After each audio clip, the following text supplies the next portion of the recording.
for me, when I read this first chapter, how I feel is, well, I mean, this is kind of a silly word, but I just feel emotional. I feel emotional Yeah. about it. I have big feelings. I think that longing, that terror of wanting to add value to life. And also, I think even if you haven't been at some place in your life to feel this way, but feeling like you can reach a place of just exhaustion and acceptance of what your role is. Welcome to the Fiction Writing Made Easy podcast. My name is Savannah Gilbo, and I'm here to help you write a story that works. I want to prove to you that writing a novel doesn't have to be overwhelming. So each week, I'll bring you a brand new episode with simple, actionable, and step-by-step strategies that you can implement in your writing right away. So whether you're brand new to writing or more of a seasoned author looking to improve your craft, this podcast is for you. So pick up a pen and let's get started. Hey, Savannah, thanks so much for analyzing The 5 People You Meet in Heaven with me. I'm really excited to dig into this one. This book is one of my favorites from when I was younger. I don't know when it was published now. I'm trying to find the quick copy right date, but I know it's a much older one. One of Mitch Albom's, one of his earlier books. His first book was actually, I believe, Tuesdays with Morrie, which was a memoir. Mm-hmm. And this is his first fiction book, but I've been a big fan of Mitch Albom since I was little, and this book in particular. So now it'll be fun to analyze it with a deep lens. Yes, I'm excited too. And for everybody listening, I have not read this book, but I did see the movie they made based on this book a while ago. I do have the knowledge of what the story is, but I haven't read it in depth like Abigail has. So it'll be fun to see kind of what we each bring to it based on Abigail knowing the most about it and me knowing the least about it. Yeah. And I haven't read this one in a long time in its entirety, but I know it pretty well because I've read it several times. Yeah. If you like this first chapter, go for it. It's a quick read, but an emotional one. Yes. Yep. I think you said it's only like 196 pages. So definitely a quick read. Do you want to kick us off with a summary of the chapter we're going to look at? Yeah, sure. So in this first chapter, it's actually titled The End, and it's about the day that Eddie dies. So the story is about Eddie, and Eddie, the maintenance man, as the children call him, and he works at Ruby Pierre, which is an amusement park by an ocean. So I always kind of saw it on the West Coast, but it's not specified to my knowledge if it's West or East Coast. Mm-hmm. And basically, you just kind of go about through Eddie's day. His job is to maintain the rides at the pier, and he goes through, and today is he's going to ride the roller coaster day. So he's looking at the roller coasters and fixing them. As he goes through his motions of the day, he runs into certain people. One of them is a coworker who he just has a quick conversation with, and his coworkers are excited about going off to vacation with his wife. So you can see some friendship there. Main thing that he runs into are young children. Young children really gravitate towards Eddie, and he uses pipe cleaners to make little animals. He runs into one little girl specifically, who is it Amy or Annie? He doesn't quite remember the name. And he makes a pipe cleaner bunny for her. And then he's just going through his day. He gets in a spat a little bit with a group of teenagers, kind of a grumpy man moment, which is funny because he talks about how he doesn't like teenagers. And then as you get further into his day of routines, as we're moving along, we have a time clock ticking down to how many minutes are left in his life. Right. So we're aware that he's going to die in this chapter that we're taking down. And we see that one of the rides, Freddy's Free Fall, has an issue. And one of it's up on the top, and it looks like one of the carts that has 4 people in it is going to fall. Eddie realizes this, and because of his knowledge of the maintenance, he goes through how to get them off safely. He has one of his coworkers get ahead and work to get those people out of the cart. And as he's realizing with the evacuation, he realizes that there's a problem with the cable, and that if they release the brake, the cart will fall. And he's trying to get everyone to move back because he realizes this almost in a moment it is in a moment that's too late because they don't hear him not to release the brake.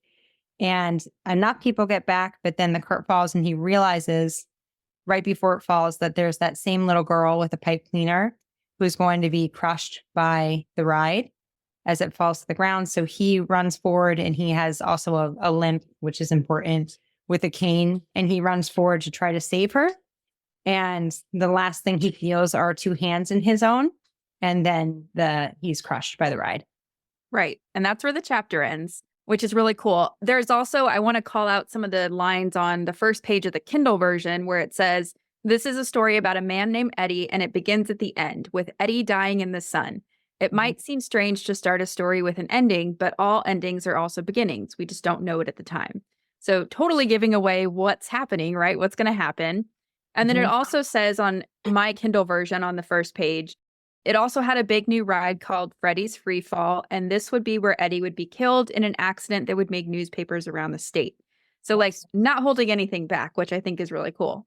Yeah, and that's one of the things that I've seen that's really special with this book. And I've seen people, I've tried to do it and imitate it myself. And it's interesting to see when it works and when it doesn't. When can you give away huge details that are actually going to pull us into the story versus when you give away too much that just kind of distracts us? Have you ever run into that, Savannah, where people give away too much information and actually it decreases our enthusiasm to read forward instead of making us? Usually I see the opposite where we don't have enough information and then it makes you not get invested as much as you want to be. But I think about it kind of, what are we reading for? So we know he does die. I think we want to know, like, maybe, I don't know, what did his life mean? What did his life look like up until this point? How is this going to affect the people around him? We're not reading to find out, how does he die? Other books, I'm thinking like, action fantasy stories or mysteries or things like that. We're reading to find out what. So like, what's going to happen and how is it going to happen? Maybe sometimes that deeper why. But yeah, this one's definitely like shifting it. We know the what, right? So now it's just the background information. Yes. And what I think is interesting about this is that this is also a tactic that can be used in a way to pull you into the story that maybe it's something that you work towards the climax before you know it caused, because it's causing that why. Why does this happen? Or what you're going to, basically the story can become about how it actually gets to that point. As an example, if you have listened to me at all with anything, I love Hamilton. And in the opening song of Hamilton, it's Alexander Hamilton, and you see Aaron Burr, and he has the line of, "And I'm the man who shot him." And I think that is what that story is about. Like, how do we get from friends to frenemies? Right.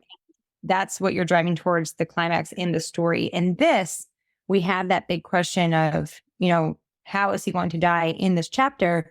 But one of the interesting facts that happens by the end of it is, did he save the little girl? Right. And I think that's something that we hold on to figure out. You don't know that. And it's a question that Eddie continues to question throughout the story. And it's really important, because we'll probably get into this when we ask the question about what is the story really about.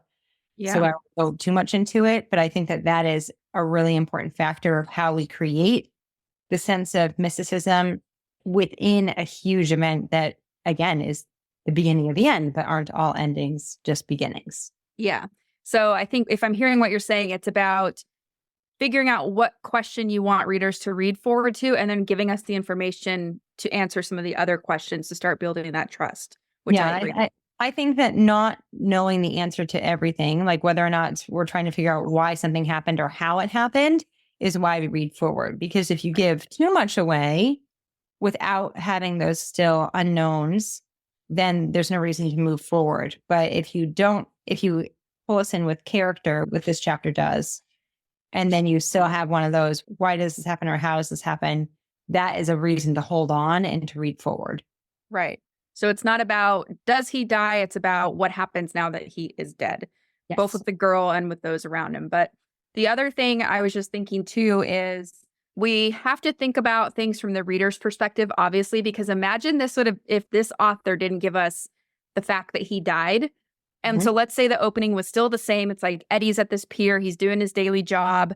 Then we don't know for sure that he dies because the author doesn't tell us. And then we go into like backstory and him floating in the mysticisms of, could be heaven, could be not, whatever. I mean, we know it's heaven because it's 5 people you meet in heaven. But it would just be weird, and we wouldn't be grounded into anything because we don't know the answer to, did he die, or like what's going on. And that makes me think, and this is an important question that I'd like to ask you, Savannah. I don't read this as a prologue in disguise. Yeah. I read this as the first event. And what you said just kind of made me think of this, because if you were to start hypothetically and you were to cut this out, you could say, sometimes stories start with backstory. And I think that starting with backstory can be meaningful if the intent of the backstory is to ground us in character and establishing, rooting us really into what their fear is and why that fear bumps against their desire, and Right. how that can really start to establish character and make it character driven in the beginning.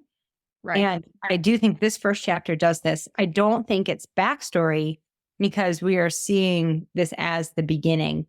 And I'm trying to pinpoint exactly why I don't see it as a prologue in disguise. So I'm wondering if you have. Well, I totally agree, because I don't see it as backstory either, but I know that in the upcoming chapters, we do get into the backstory, right?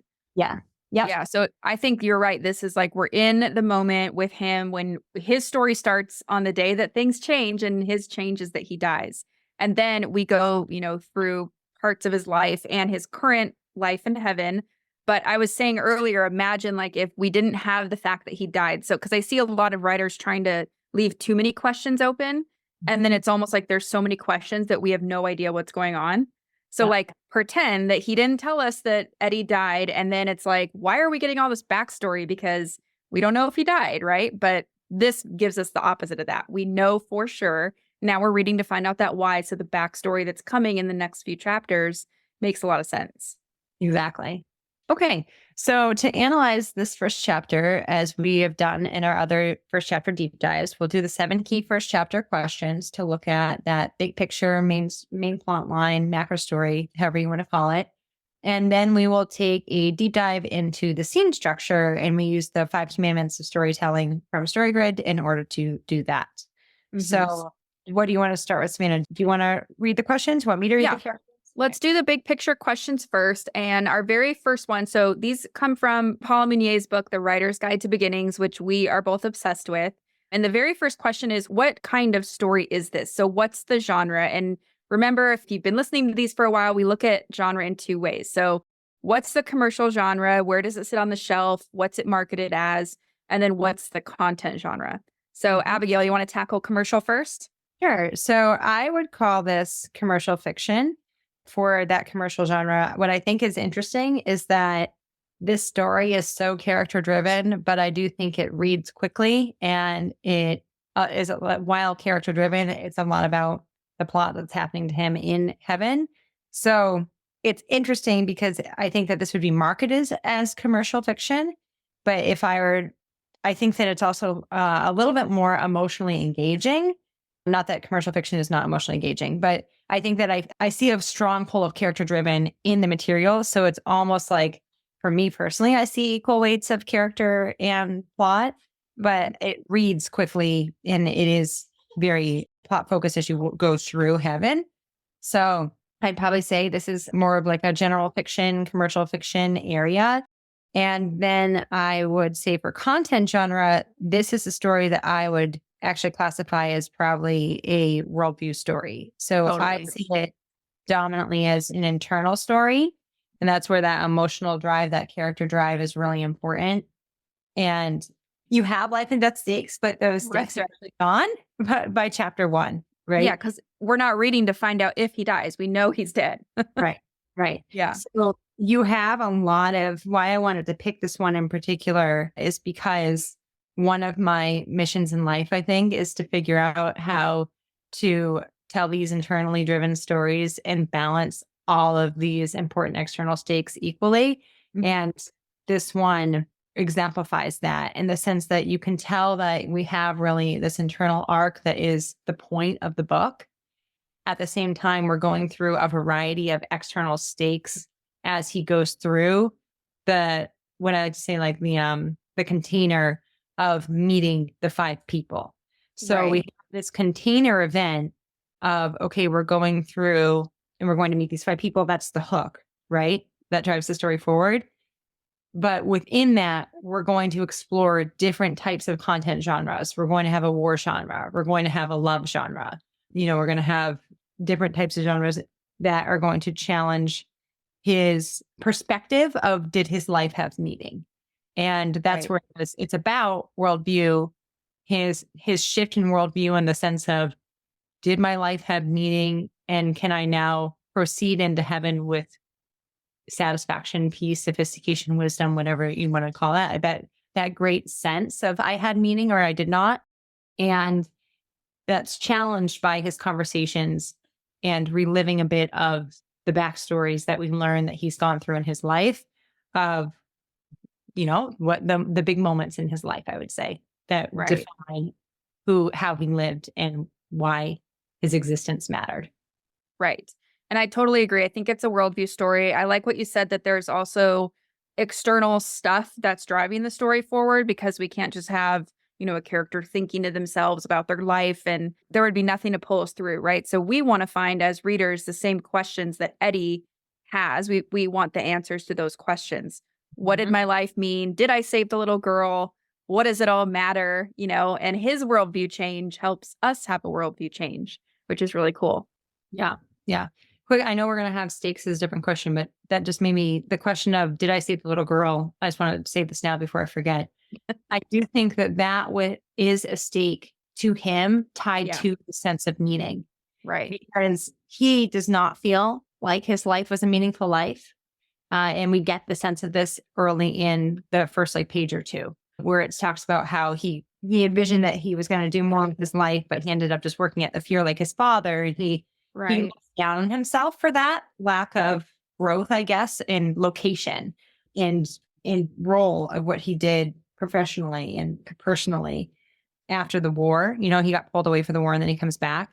And I do think he desperately holds on to this stake of, did I save her? Because it's almost like if he can get confirmation that he saved her, there was some purpose to his life. Right. And that's something that both drives us forward to the end and also is confirmed in the end. And it is something that challenges us to see his definition of meaning and where there might need to be some gray zone that he needs to undergo. He lives this black and white view right now and what is a meaningful life. And I know that's a big part of what engaged me going forward and also made me like him a lot, because you see this very heroic act. However, no person is defined by one act, even if it does make the papers across the town, Right. The other thing too is he was married and he lost his wife, right? Yes. Yeah. Yeah. So we get some of that in the first chapter. And it's kind of like, okay, now that I'm, not the guy that I was in the war, now that I'm not a husband, what's it all mean? And then, so like Abigail said, he's just kind of existing. Then he dies and then he finds that meaning. So yeah, totally agree about worldview. The second question, we kind of touched on this a little bit, but the second question is, what is the plot? And we usually take this to speak more to that content genre. So anything to add there? Yeah. So I'll elaborate a little bit. So as you go forward in the story, he's going to meet 5 people. You learn very quickly as you enter heaven that before you, we'll say go through the gates of heaven, you meet 5 people that had a significant impact in your life. And through that, you kind of get insight as to what your purpose is or what gave your life purpose, and challenges maybe some of the flawed worldviews that are holding you back from going forward with peace and closure. And, there's not necessarily a hierarchy ranking of who you meet, but I see it as there a little bit is a hierarchy of importance, of how these people impacted his life. And it also, in a way, overlaps, but goes in order of his life itself, of who he meets as he goes forward. But all of that is going to challenge his very limited worldview that he doesn't believe that his life has had this sense of meaning, despite having actually had a pretty huge impact on everyday people. And that, I think, is what makes this first chapter so endearing, is that we see him going through the motions. One of the things that you might hear in writing advice is don't go through the motions for an opening chapter. You can't just wake up and go through your day. That's quite boring because nothing happens. But something significant really does happen in this first chapter. We see his death. That's the start of the whole story. At the same time, how we go through the motions of his day reinforces the kind of person that Eddie is. So it's becoming very character-driven. And at the same time, it challenges his worldview with what we're seeing that he might not see.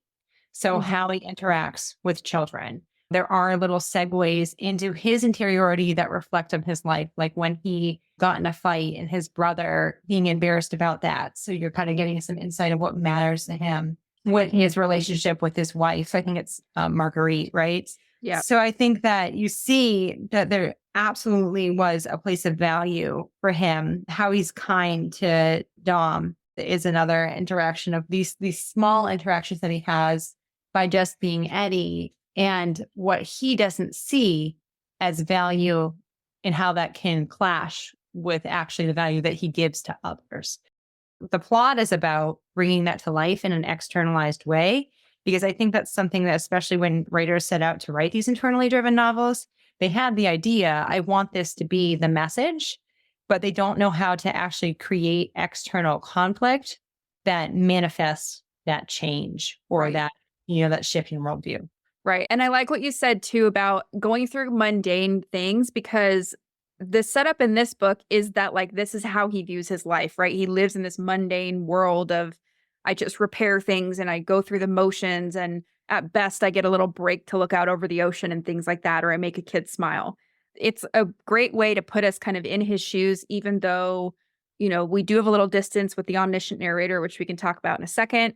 But it's not like, we see him waking up for the day and he's making his coffee and then he's going on the subway, and, it's mundane in the arena that the rest of his life kind of takes place in. So I think it's a good example of showing the mundane in an interesting way. Yeah. So we'll talk about that in the next question, which I think your answer is going to probably go to is who's telling the story. So that's question number 3. Yeah. So real quick before that, I always like to say Alfred Hitchcock's line of drama is life with the dull moments taken out. Yeah. And that we don't need him making his coffee, because that is not significant into what is going to set up expectations for what the real story is in the next scene. Interacting with someone like Dom or the little girl with the pipe cleaner bunny that he gives, very important for setting. Yeah. So the POV is very important, the point of view here, being an omniscient narrator. And I think the best comparison example I can give of this is that we cannot be limited to Eddie's point of view. Right. Even though it is about his shift. But Eddie would be too biased into not believing in his value. So while we're going to have other characters point blank saying to him why he had value in us, it's more than telling necessarily, because we're going to see scenes that prove those points. Right. You go into these moments of these people that he meets. If you were to limit us to Eddie's, I think it would do a disservice to the story, because we would be too limited to the sense of seeing something like this first chapter does, why Eddie is this actually not actually, but why he is this meaningful person and why he actually offers such great purpose to the lives of others, to life itself, despite what he sees as small, being just this maintenance man working at this pier that he feels a little bit like he's been frozen or trapped in his entire life. Right. And I think that you get that pretty early in the first 2 pages. He had broken it. I'm going to see if I can just find it. There's a section where it talks about how he just settled, and he just accepted that he was going to be this maintenance man who followed in the footsteps of his father. And you get the sense through that omniscient point of view that Eddie looks down on that a little bit. Yeah. Also, it's more like built into his resentment or his disappointment in what he dreamed his life to be and what it didn't become, because of circumstances that were really out of his control, like going to war. Right. And, eventually then just kind of accepting and settling that. So I think that's a pretty universal feeling. I think that people can understand it, even if they haven't experienced it themselves, the feeling of thinking that your life is going to be more, but then also the reality of what life is as responsibilities come into play as an adult. So as a child, you can dream about your life being this like big grandiose adventure. And while I'm not saying I'm not saying that you can't have adventure, I think what that life of adventure is drastically changes when you become an adult and you see that you have to do things like Right. work a job to feed yourself. So I think that that's something that really sticks us into an understanding of why Eddie feels like he's been a bit frozen in life, and he's disappointed at that at the age of 83, his birthday.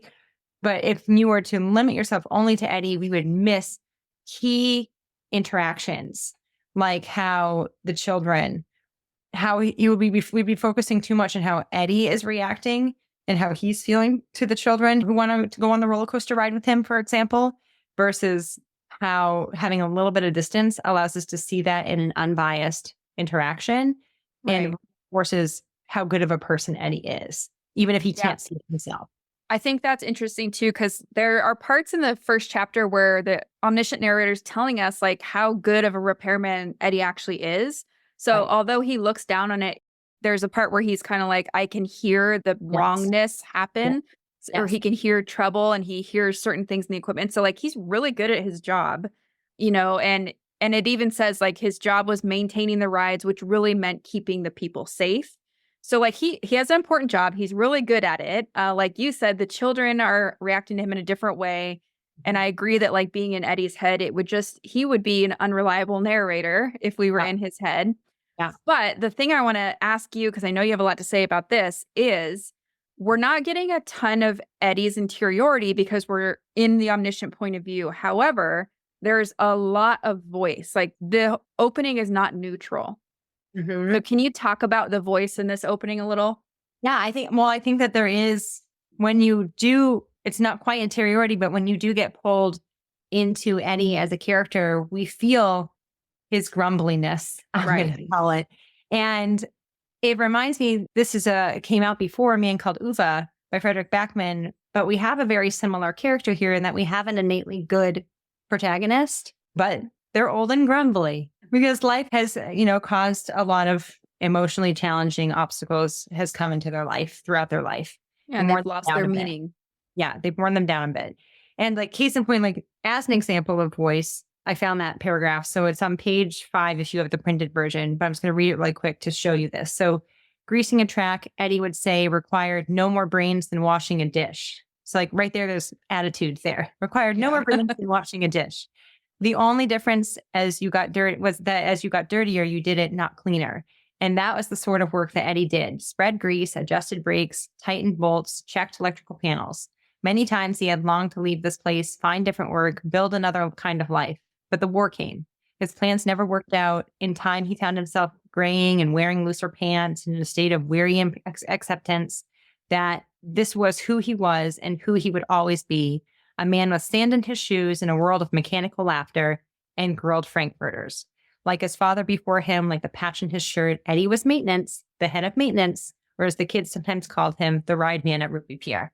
Right. So that's omniscient in the sense that we are detached. It's a narration of Eddie, but through that, we see insight to the grumbliness of Eddie and how he is this kind of like old grumpy man, but also a teddy bear, when it comes to the right people, and also his opinions and his thoughts as to what has brought him to where he is. So I say this with voice. Voice is so challenging sometimes, Savannah, because it's one of those things that it's both character and author. Right. I feel. And either way, it can't be neutral. It can't be neutral. And like there is, I know it's a tricky word to kind of define because you have to define it in its own way per book, but it has attitude. Yeah. And that attitude defines the type of character that Eddie is. At the same time, it's not necessarily Mitch Albom who's telling the story, but if you read any Mitch Albom's books, he has this voice. Yeah. And it's easy to read. It's very specific with the diction, I would say, and how it is selecting ways to describe certain characters and descriptions of the setting and the action, as well as the emotion. So combining things with and that was the sort of work that Eddie did, spread grease, adjusted brakes, tightened bolts, checked electrical panels. That is what he is going through as the motions of his everyday life. That's what he does. So, that's kind of telling us something.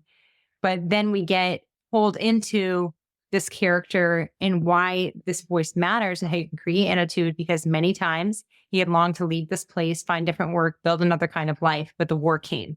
Yeah. And it does a good job at basically creating these simple sentences, but these simple sentences that have a lot of emotion in them, at the same time varying the amount of words that are in each sentence, which I always like to say you want to have sentence variation length, because that allows us to feel voice more in a harmonic way than necessarily falling into the trap of sentences that feel like the similar length and skip in the voice a lot. So especially in audition, when you don't have such an opinionated first person driving the story, we need to see that rhythm in an innovative way, right? Yeah.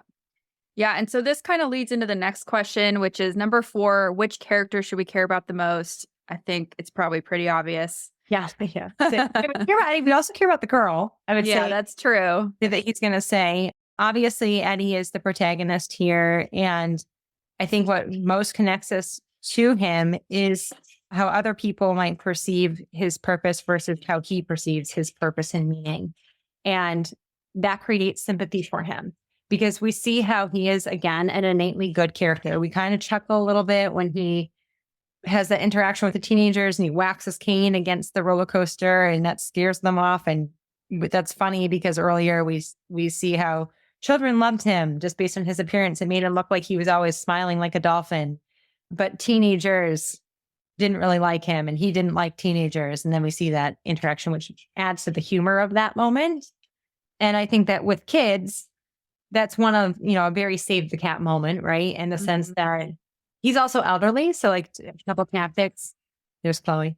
A couple techniques to use with Save the Cat is anyone who saves or helps elderly people or children is immediately a likable character.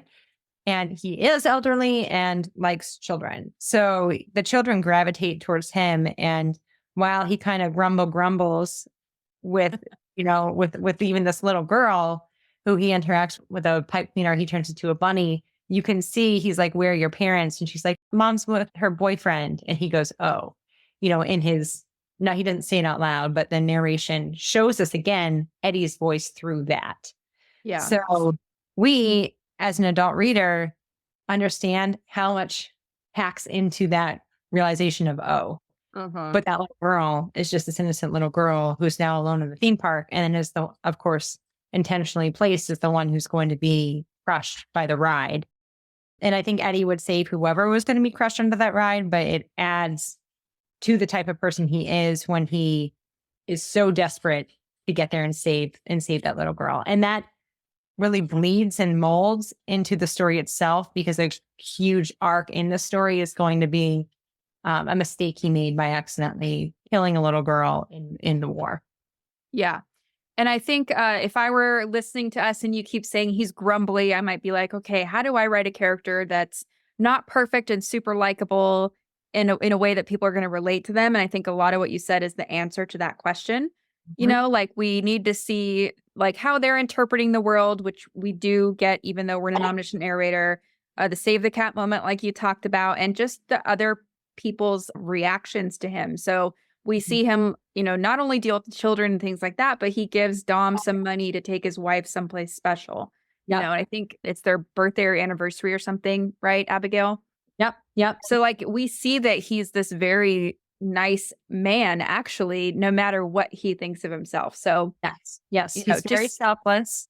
And like and he also doesn't, he knows, I think what you said earlier, Savannah, he's extremely competent at what he does. And that's another technique you can have with creating an interesting character, is making them really competent at something.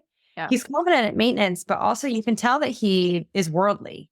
Despite having only lived at the pier. I mean, he's been, I think it was Vietnam. So he's been to war. And one of the things that you can see where he is humble is that when Dom makes a comment after he gives him that gift about how they're with fishing, one day we're going to catch a halibut. And Eddie's line is the narrator's line. The next line is something like, Eddie says basically, yes. And then it's again, pulling us into Eddie's character voice a bit. Although he knew that you could never pull that big of a fish out of that hole that they were fishing. And I think that's a choice, right? That's a choice from that character. to either shut someone down, which is something that is hopeful to them, or just to kind of allow them to have that. Yeah. And that again reinforces the innate goodness that I believe exists within Eddie and his humility, despite feeling him in his own heart that he doesn't have value. Yeah. And I think it's important no matter what kind of character you're writing. Like Eddie's a good example of someone who's not just one note. So he's not all grumbly or he's not like all super nice, right? He's a mixed bag like all of us are. So I think it's really important to show that no matter what kind of character you're writing. Mm-hmm. Yeah, definitely. But the next question is setting. So where does the story take place? Yep. So this is at Ruby Fear, right? And then we're actually going to enter heaven. So we know that he's not going to be on Earth very long. You know that by the title. So that's how you kind of go in there. But when this chapter opens up, we are in his place of work at Ruby Fear. Yep. And then the sixth question is, how should readers feel about what's happening in this opening chapter? Yeah, I think that for me, when I read this first chapter, how I feel is, well, I mean, this is kind of a silly word, but I just feel emotional. I feel emotional about it. I have big feelings. I think that longing, that terror of wanting to add value to life. And also, I think even if you haven't been at some place in your life to feel this way, but feeling like you can reach a place of just exhaustion and acceptance of what your role is, and still not feeling like that is adding value in the way that you hoped to give to life itself or the world or people. I think that's where Eddie is. And that's a sad truth that he's struggling with.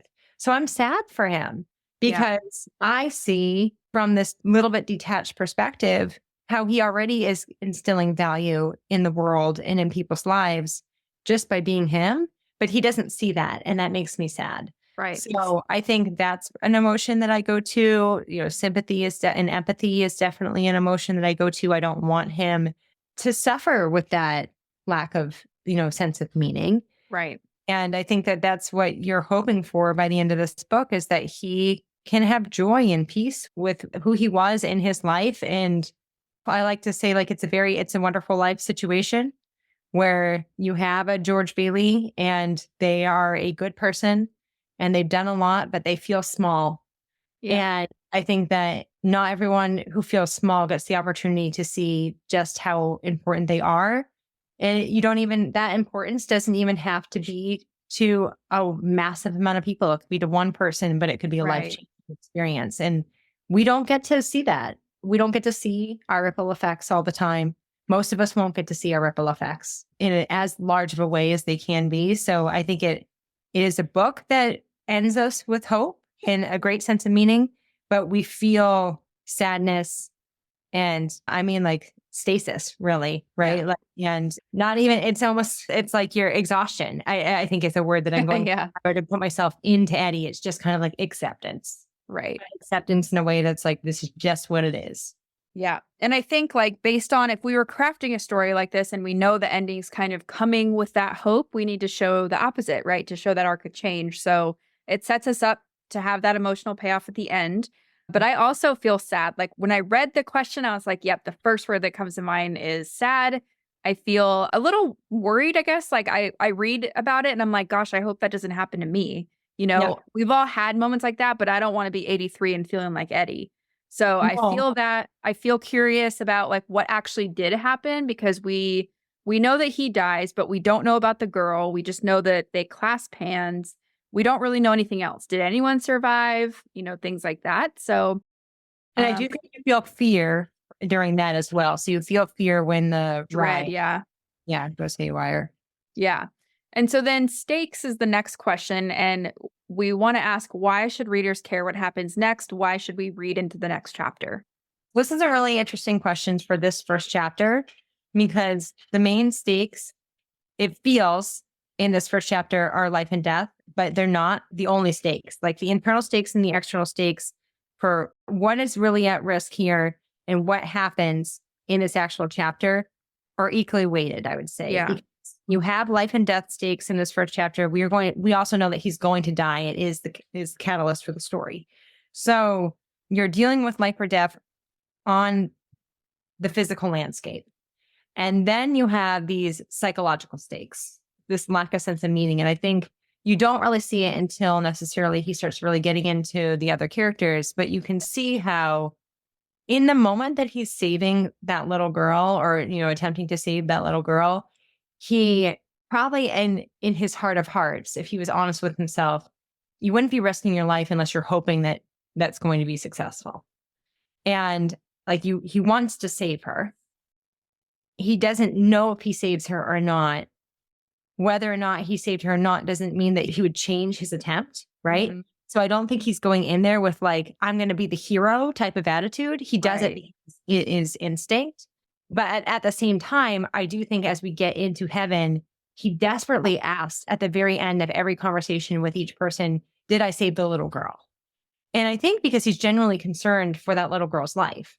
At the same time, I think that it feels to me almost like if he can say that he saved the little girl, it would feel like there was a greater sense of meaning or like some purpose to what he was supposed to do with his life. Yeah. It's interesting too, because I feel like children are the ones that actually made him feel important or seen. So, to have it be a little girl versus the little girl's mom or someone else, I don't know, it just stands out to me. And I think that is, I'm going to all right, so this is a big spoiler. If you haven't read this, this is very old. If you haven't read this, put your mouse on. You learn that the point of Eddie's life is because of children. Yeah. And you go through the story and you learn that he is unable to have children of his own, but his life at this pier is able to protect and love children. Yeah. And like you get that at the end in this like extremely emotional moment where he has an opportunity. What happens is that during the war, he accidentally burns a little girl alive in a house. He didn't realize that she was in there. And at the last person in heaven that he meets is that little girl, and she's covered in the burn marks.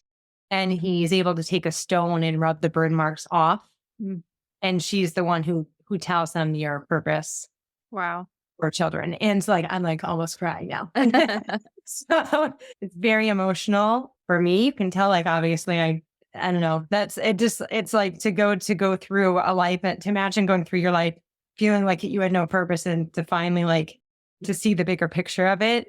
Right. That's cathartic, especially out of a situation that you remember is such a negative, horrible thing, Yeah. And the other cool part about this, again, this is why I wanted to kind of bring this up quickly, making sure that when you have these internally driven stories, why they can't just be about the sermon or lecturing the internal storyline. Why they're going to be the most effective is when you're able to take all of these external plot lines and use them as a way of weaving them together so that they're enforced in a climactic moment that is cathartic, because it is showing a physical like a physical action that reaffirms what the internal lesson is. And you can't do the external action unless you've achieved the internal shift. And Eddie's fear is that his life had no meaning, right? Yeah. His fire. And I think that when he's able to see his chance at really like forgiving himself and finding value, he's able to scrub those burn marks off, that he's able to do that because of the lessons that he's learned throughout the chapter. I think he would have been too afraid to do it if she was the first person that he met. Yeah. It has to be the fifth person. And then he asks her, did I save the little girl? And he asks about the hands, and the little girl tells her, those hands were mine. Oh. So it was like, I just think that's something that's really important when your goal is to write an internally driven story. You have to always very intentionally use these external plot lines as a way of eventually threading them together in a climactic moment that shows how everything comes together with purpose. And that purpose is how the internal view shifts because of what they're able to do based on the lessons that they've learned. Right. And to highlight something that you said is this is how you write escalating conflict in an internal story, because like Abigail said, the fifth person was that girl, right? So she's not going to start out as the first one. Each person he meets is going to get harder and harder to accept what they're saying, deal with what they're saying, and things like that. And that's a perfect example of escalating the conflict and the stakes in an internal story. Yeah. And a nice way to mention is he goes on then to be the first person for that little girl when she dies. Yeah. So, which is cool. So, okay, so that's a big picture look at what this opening chapter tells us. I know we went a little into kind of the next few things, but that's a lot for one chapter, right? So this is what we all want our first chapters to do, is give us a glimpse of the big picture and Mhm. answer those questions. And now we're going to dig into the scene structure. So we're going to identify how many scenes are in this chapter, and we're going to analyze the scene or the scenes using the 5 commandments from the story grid. So if you're a fan, you'll recognize this structure. But given the chapter summary you went through earlier, Abigail, what would we say is Eddie's goal? Because we always like to start there. Yep. Yeah. His goal is simple in my mind. It's just to, go through the day, checking out the rides. Right. Keep people he- safe. Specifically, he wants to ride the roller coasters today because he wants to keep people safe, and he chooses of one ride a week to, focus on what issues could be. Right. Yep. And I think this is really important to establish, because if we keep this in mind of like, I want to make sure the rides work so that people are safe, we can identify what's the conflict that gets in the way of that goal. Right. So 2 things I want to talk about big picture. First is, how many scenes do we see in this chapter? I see in one scene, one chapter. Yep. And so we agree on this. We think there's one scene in there. And then also, if anybody has the book, you'll notice there's a lot of like breaks between moments. So I think this could be a confusing thing for certain people to analyze, because they might say, okay, here's a little blurb where he talks to the young girl that goes for a page and a half, and then there's a break. And then there's another little moment where he's talking to Dom, and then there's a break, right? So Abigail and I ignore these breaks, and we're just kind of looking for the arc of change that we can focus on. And what's the goal? And then what's the conflict that gets in the way of that goal that creates change? Anything to add there quickly, or do you want to go into the structure? No, I think it's important to ignore the breaks. And I think that you'll notice that when there are breaks, this was often they are weaving in some backstory, some quick backstory details, but those backstory details that are saved in this first chapter are not just info dumping. They're purposeful on that what happens before them makes sense as to why Eddie is thinking about something from his life. Right. And also they are actually setting us up for conflict and people that we're going to meet in heaven. So they are very intentional. They're not just random, but we'll see them pay off. Yeah. And Abigail and I were talking off podcast before about something that Donald Maass calls postcard scenes. So I looked up this definition, which we can talk about later if we want, but if not, you guys can go look up Donald Maass postcard scenes. And it says, while scenes consist of action and move the plot forward, postcards are moments when the author pauses to take a deep dive that causes change not in the situation or any of the characters, but in the reader's view or perception. They're moments that lead to deeper understanding. So some of these moments Abigail's talking about that are backstory, obviously a lot of them do this, right? In some books, you see full scenes of backstory. And in this book, we're not getting full scenes, rather these postcard moments. Yes. A good example of a full scene as backstory woven within a first chapter is Jojo Moyes' The Giver of Stars. I use that one as an example where you have like a good 2 pages, I think, of backstory within the context of one scene. So this is a much shorter version of that. But if you want to see a longer version of that, then I would say read the first chapter of that one, The Giver of Stars. Okay. So thinking of the goal, which is to, maintain the rides to keep people safe, what are we saying is the inciting incident or that first little moment of conflict that gets in the way? Yeah. So it doesn't happen actually for quite a bit into the first chapter. It's when the ride has an issue, the Freddy Free Fall. Notice on the first page that we are informed that the Freddy Free Fall is new. Right. And this also kind of bumps up against Eddie's perspective of how things aren't as good as they used to be. Kind of that elderly mentality that can sometimes maybe feel tropey, but it's not tropey in the sense or not cliche in the sense because we see how it applies to how he goes through his day. But I think we get it. We get the sense that this Freddy Free Fall, it's a new ride. And that is going to be the one that then comes back full force with having an issue with the inciting incident. Yeah. And so specifically in the text, it's a woman yelling, "Oh my God, look." And so he's got his eyes closed and he's, listening to all the sounds that he says he could sleep through them all like a lullaby, but this voice was not in the lullaby. So it's like, okay, something's happening, right? We kind of know. Then there's some conflict that builds. So he, comes to out of his nap and he's like, okay, what's going on? He's looking around for things. And then what we're looking for next is a turning point. So that's the peak moment of conflict where it's like, now this has happened and we're going to force Eddie into a crisis decision between two equally good or bad choices. So what would we say is that turning point? Yeah. So I think there are two places, but they're basically the same thing. But you could, if you want to be specific, like getting really specific, it's either when the ride actually falls, the car seat actually falls, and then he's going to make that choice of go save the little girl who's underneath it or not. Or it's his realization that there's an issue with the cable and that what he knows Dom is going to do will actually cause the ride's cart to fall. And that's when he starts screaming at people to get back. So they're kind of the same thing. Mm-hmm. But if you were to pick a specific one, is that what you saw, Savannah? And if so, what one did you lean towards? Yeah, so I either saw it as when the cart started to fall, or when he sees the little girl and he, because I kept asking myself, like, if he didn't see the girl, would he have run towards the cart at all? That's a good. Probably not, right? And then, like you were saying before, when he realizes the brakes aren't going to work or whatever the first option was, I'm kind of wondering, like, what were his other choices, right? Is there another choice, or is he just kind of like, don't push the brakes because it's not going to work? Yeah, I think you're exactly right. I think it's when he sees the little girl, that is what would motivate him to move forward. Right? Yeah. And so it's almost involuntary. Right. It's like it's so instinctive to him. He saves people, and he saves specifically children. Right. But when the people, it's all like, when he shouts at the people to get back, it mentions that people did get back.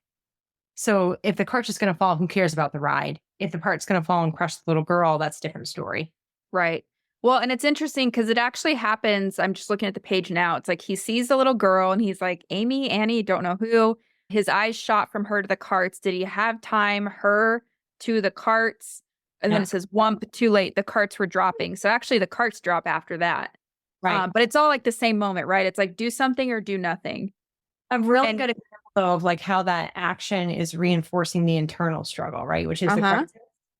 So that's the stakes are raised because I think if he doesn't act, he would never be able to live with himself. Right.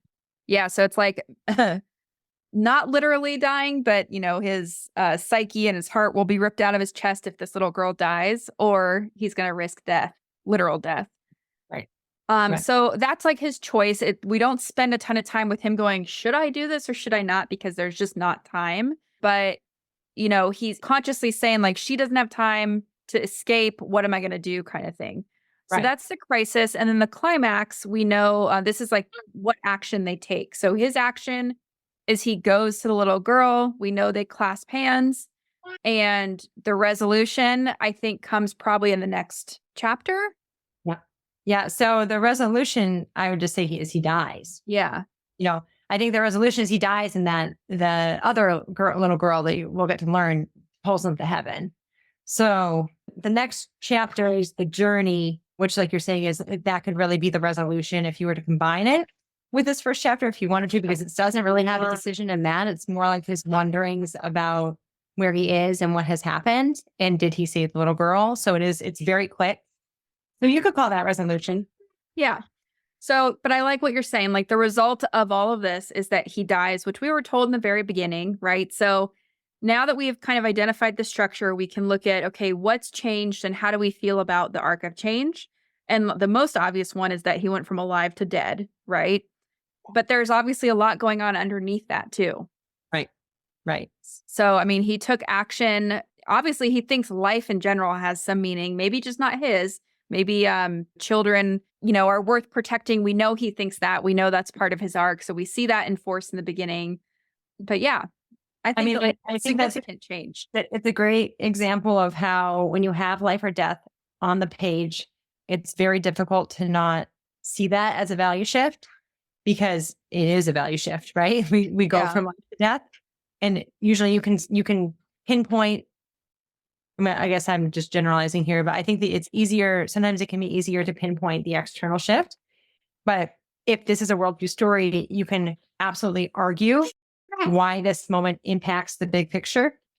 Right. It impacts it. And with the worldview challenge is like the main value at stake, meaning that you're dealing with a spectrum that goes from like meaninglessness to meaning, or sense of meaninglessness to sense of meaning in his case. And this absolutely would impact that. And I think that's actually reinforced with his wondering of, did I save the little girl? Because they're inseparable to him. Like his death will have more meaning if he had saved her. Well, and it's kind of like we can piggyback on the change. He goes from alive to dead. He goes from alive, wondering if his life had meaning. He's still wondering that by the end, but now it's like, you're no longer alive, so your chance is out. Right. Kind of thing. So Right. It's a very interesting place for the story to start. And I think obviously the arc of change works because we're at this point, we're like, okay, well, now what? Right. Plot advances, characters developed. Absolutely. Yeah. And so when we talked earlier, you mentioned something about how since this book is so short, how do we think about this first chapter? Like, is this the majority of an act one?